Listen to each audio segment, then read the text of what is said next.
On September 26th of 1918, the American Army in France launched the Meuse Argonne offensive, the largest battle in U.S. history, with over 1 million troops engaged. French and British forces also attacked along the 400-mile western front. The 47-day battle culminated in the November 11, 1918 armistice that ended World War I.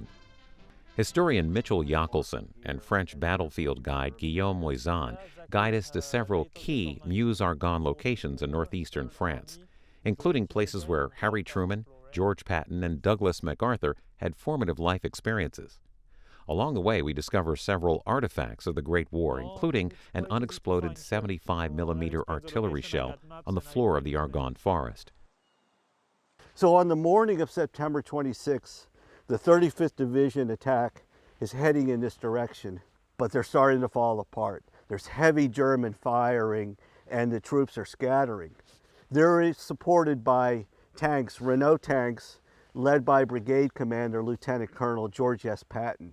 He sees what's going on. He sees that the 35th troops are in disarray, and he wants his tanks to help take out the German machine gun nests, which are all around us.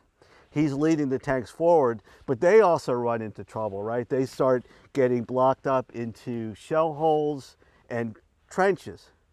And so the tanks go any further. Patton, who is known as a very animated officer, he's on foot.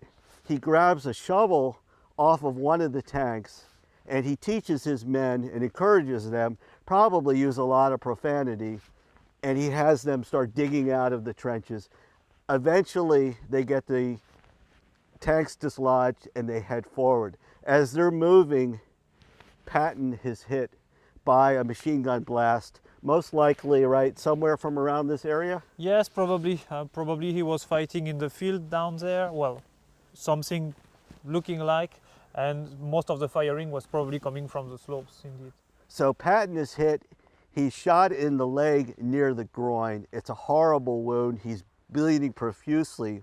One of his aides grabs him and is able to drag him in while the machine guns are blasting all around, and keeps their commander out of further harm, places him in a shell hole, and they begin medical treatment.